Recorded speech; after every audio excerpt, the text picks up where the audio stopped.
Hey, Papa. What? I want you to tell the story about the time when you almost got your foot chopped off. We were, there was Doc, Sam, and myself, and one of the laborers that my dad had, and we were down under our home. We were digging in this clay, shell, dirt, which was tough digging, because we wanted to put a basement under our house. Big deal. Well, it went on for maybe an hour or two, and finally I said, Sam, I said, I want to dig. I was only 4 years old, with a big mattock. I wanted to dig. Big deal. I could hardly lift the mattock up. How the hell am I going to dig that clay dirt? No, he said, I'm going to tell you, Pete. No, I told him, I said, Sam, I'm going to put my foot right here, where you're digging, and I'm not going to move it. So you were 4, and how old was Sam? He was 7 or 8. 7. He said, if you don't move your foot, I'm going to swing this mattock. I'm going to chop your foot off if you don't move. I said, I'm not moving. I closed my eyes. He closed his eyes. I felt the wind of the mattock come past my nose. I'm serious. And before you know it, here goes my 3 toes. I'm going to show them to you now. My 3 toes dropped like you wouldn't believe. Oh yeah, Kelly, get a good look at him. If I can stand. There's the scar. You see that scar? These goddamn toes dropped. And there's blood squirting out like you wouldn't believe. I started screaming. I said, you know, Mom, and before you know it, my mother came out of the back door, and there this guy that was the worker had me in his arms, and my foot was squirting blood like a sprinkler. And my mother went nuts. She said, oh my God, oh, what you do to my boy? She thought the attendant did something to him, see? About 4 years old, boy, carried me up there, and I was bleeding bad. So she wrapped, till they got a guy from Enterprise, Dr. Nutter, I'll never forget it. Called him. He had a car, but the roads weren't adequate enough to come over to get me. He finally made it like 2 hours later, see? And I said, what is in that little tube? It was like a little round tube like that with salt. He said, these are cat guts. I said, what are you going to do? He said, I'm going to sew your foot up with these cat guts. He telling the 4-year-old boy, he going to sew my foot up with cat guts. We had a couple of cats, but I didn't know about cat guts. You know, it blew my mind. And no anesthetic. Rum-da-dum-da-dum-da-dum. Cold turkey, man. Oh, I said, damn. You're killing me. I'm screaming like hell. They're holding me down, foot, leg, and all, while he's running that damn needle in my skin. You know, I said, but it worked. Anyway, thanks to Dr. Nutter, rest his soul. His daughter became my English teacher later on in high school. Are you kidding? Can you tell me the story? Virginia Nutter. I said, you know, that's not too common of a name. I said, you don't by any chance. Your dad wasn't Dr. Nutter from Enterprise. She said, that was my dad. Oh, so I got to tell you this story. I told her and I showed her my foot. I was proud of my foot. Well, anyway, what's next?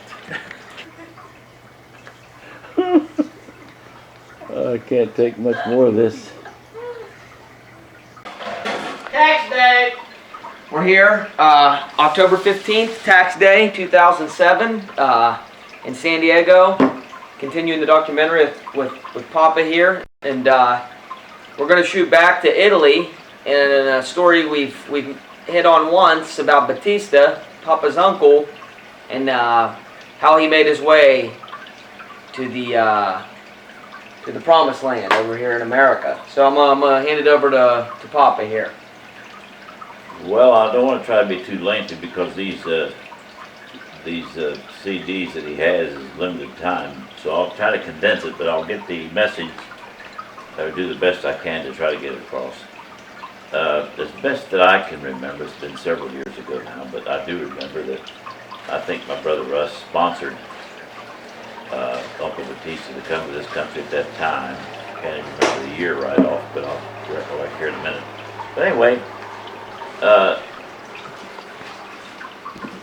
he tried for several years to get a visa through my dad and my uncles. They sent money to the consulate over there, and it somehow things got shelved, and he could never get a visa to come over. So Uncle Batista, he made up his mind. He said, I got to do it my way. So what he did, he went to Naples and got a bus ride to Rome. He went right to the Vatican. His son was in the monastery. He had 3 daughters at that time, I think, and one was in the monastery. He was going to be a priest. And he decided the only way he could make a decent living to send Padre Bernardino to the preschool and to have a decent life for his family. He had to come preschool, right? To be a priest. Yes, Yeah. and he had to get a visa to come to his dream was to come to America like 4 other brothers did. One of them, including my father, preceded him. So anyway, he goes to Rome. He went to the Vatican, and he knew that every Wednesday at noon, the Pope at that time, and I remember I was there too at a different time earlier, and he knew coming out of his office and coming down the portico between those big columns, a certain column as you go around, he would station himself strategically, and of course they had the Swiss guards with the big swords and spears that they were ready to advance on somebody that was going to make a possible attack on the Pope's life. So anyway, he dove at the Pope's feet, and at that time the spear hit him just. The Swiss guard was on guard, and the Pope raised his hand up and he said, wait up in Italian. He said, aspetta, and he said, che è successo? He said, what is the problem? What brings you here that you would risk your life? What's the cause you're here? What's your reason? And he pulled out the picture of Padre Bernardino in a monastery garment, and he said, this is my purpose for being here. I want to get to America to make sure that my son becomes a priest, yada, yada, yada. And he said, okay. He told him in Italian, he said, ritorna a San Giovanni. He says, the response would come. And sure enough, a week later, which took, 20 years trying to get a visa, he got it in 1 week. It came to the mail, and we opened the envelope up, and it was a stamped visa with the seal of the Vatican saying that the visa is approved. Wow. So a week later, he was to get on the Andrea Doria, which was a big ship, and he had the tickets and everything. He was ready to come to America. Okay. And when his nephew, Rosario, in a little Fiat, came over the mountains of San Giovanni going to Naples to get to the Naples port, the car breaks down 100 miles before he gets to Naples, and he missed his ship by 2 or 3 hours. He couldn't make it. So very, very disgruntled and very disappointed that he couldn't make that trip at that time. So they went back to San Giovanni, the little town, and he did get the appointment for the next week then to get on another ship. Yeah. And he did. And that came to pass. He got on that ship at 4 o'clock that afternoon a week later, and he came into New York Harbor. When he did, my brother Russ was there to meet him, and apparently he was unaware of what had happened to the Andrea Doria. Ross had been expecting him for a week now. Well, he went back, and maybe Russ was home. He was waiting for the call that my brother was going to come into New York when he found out that he really was on the ship, see? So, when Uncle Batista came into port, my brother Russ had the paper of the New York Times, possibly, I'm just guessing at this now, or some instrument that said that the Andrea Doria a week before had run into an Icelandic or a Swiss or I can't even remember the ship, Norwegian vessel, and cracked the bow in two, and the Andrea Doria sunk with 676 people in the harbor that day. He didn't make it. They was in the harbor, and it sunk. Viewable to the people on the harbor, you know. I'm sorry? It was that close. They could almost see it, right? I mean, it was. Well, if people were waiting for Andrea Doria to come in, you sure they could see the ship, perhaps. But maybe it was in the fog that this happened. But it was close. It was real close. But anyway, that's the story. So that thing of Uncle Batista, he finally made it to America, and the whole thing was miraculous because who goes to the Vatican and falls at the Pope's feet and kisses most important and then misses the boat that sank a week later. It's like a gift from God there. Yeah, I'll say. And man, I mean, yeah, I love that. It's one of my favorites. We'll continue here in about 5 on some more topics. Okay. For an hour out. All right. Okay, we're back here again on October 15th. Continuance of documentary.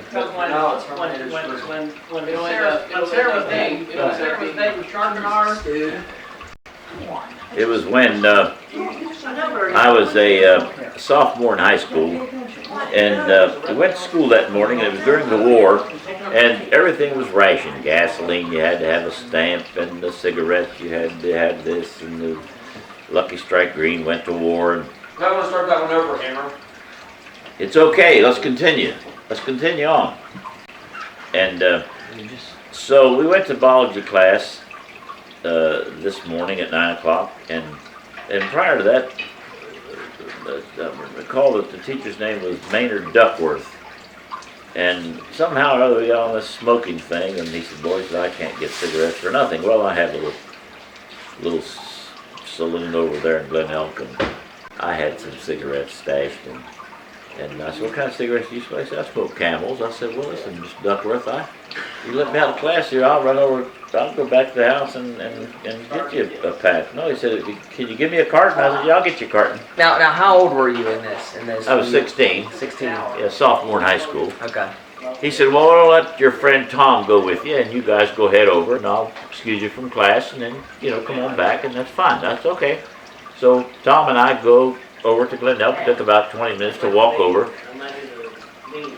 On the way back, we kind of hurried. I got a carton of Camels, and Tom says, in front of one of the best high-tech restaurants in Clarksburg, he said, "Let's go to the Anderson's restaurant here and get a Danish." Well, hell, I never had it. I didn't know a Danish from a donut.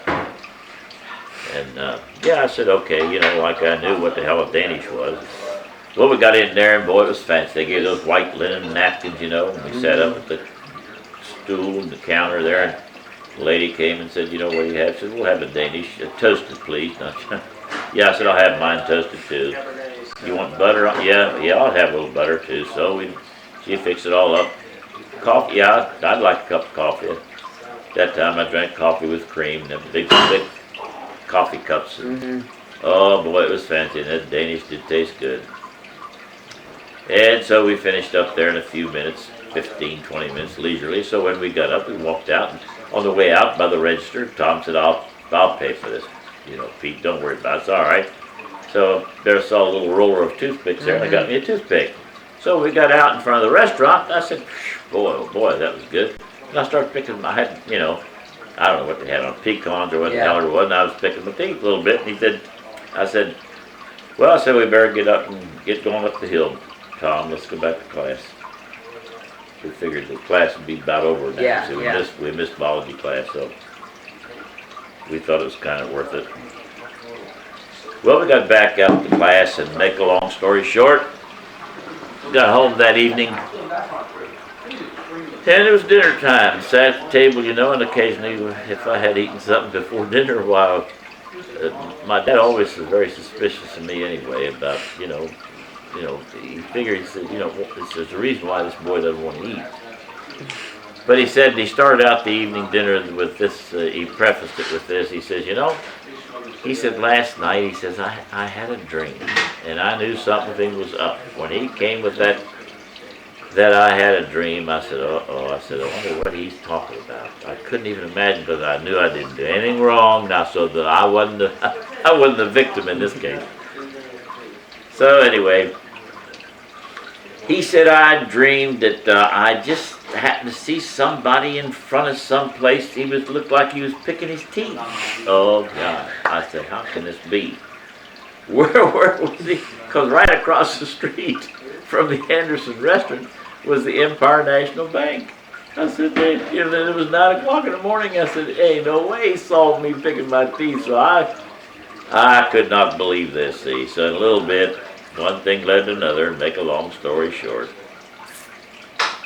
I had to fess up. I said this and this and this and this and this, and I just could never believe. I said, where were you? I want to ask you something. Where were you when I was in front of the restaurant? And I was making a bank deposit in the big window in front of the bank. So when I looked out, I see you with a toothpick in front of the Anderson restaurant picking your teeth. And I couldn't believe my eyes. He said, I would never believe that my boy would do this. Like it was some kind of tragic event. Yeah. So anyway, small world, Yeah. So anyway, that's the end of that story. That's Yeah. That's one of the, I like that one. That's a nice comedic tone to that one. It wasn't very comedic back then. No, not fine, but you give it a good 50 years or so, and it grows, So I'm gonna do some recording here at Who's All Here. We got Papa out on vacation with Dad. We're doing a little documentary. Say what's up. Tell them what I cooked back here this afternoon. I'm gonna go show them. What are you gonna show them? I'm gonna show them. Business picking up. We got Fong in the wife beater because he beats wives. Just kidding. I'll beat you. Hey, Got Dad. Balco, Herminated Balco. Andrew. Got a new name for Kellyanne's new name. Don't put that evil on me, Ricky Bobby. Got Kellyanne's new name, Herminated Swizzle. I thought Kelly was coming, Andrew. She's coming. Was she coming? Oh, that is absurd. Papa like that. Take a picture of the Dude, that is ridiculous. Why is that up Look, there? man, look here. Look, you signed it. Dude, that is absurd. How did they get up there? Rinsed them in there. Take a picture of the camera. You guys are now. No, I'm taking a picture of. Hey! Gotta try a little bit. Now, We got La Puntanesca, You and Dad. look, Daddy took all the puttanesca sauce. Pasta para la horse. He dipped that Triscuit in there. Dad, should I? What? And that's in your sauce. Don't do that. Look, you. Hey, Papa, Oh, tell don't do him, that. tell him you'll treat him like that. Who's that Poppy's neighbor? Works with, always cooks. Tony. I did Tell him what you, nothing, look. Papa, tell him what you almost did to Tony when he started Mortella. fingering. Remember when he appeared down there at the bonfire and he was fingering your food? You go, I don't care no, who I he don't is. allow that. No Papa finger. goes, don't finger hey, dip He goes, around I don't when care who cook. he is. I'll kick his ass. Hey. Dad, let me open this can and throw it in there. It looks real thick. No, that stuff's good. I'm telling you, I don't want to kill it with too much tomato. Dirty swizzle. I'll tell you, I- Dumbass. Alright, I'm making the angel hair. Say what? I'm making the angel hair for it. 6 minutes. We got Mountaineer Field. Heat up the sauce. Got it. Let me take this gun out of business. By the way, both socks are getting Look, beat. don't be putting salt in there. It's already salted. Henry Ford would never hire a guy. He'd take him to dinner. He had the credentials to go to dinner. And when they sat down to eat, This with is Henry the living Ford, room. first thing the he new started house doing where was Papa and being Goo are salted, staying. salted. This is where the magic happens. Anybody would salt it. Documentary material. I don't want him in my organization. Didn't hire him. Hey, I'll salt. Papa, I'll salt. what did you think I salted? I saw you salting something back there in that big pot. Come back here for a second. Come back here for a second. Wait a minute. Hey, I'll salt anything, even if it's salted, because I want extra salt. You'd salt it if it's saltpeter. Now look what I salted. I already Okay, that's the, I just that's the put Bosco water. one. I've been See? water You now. yelled at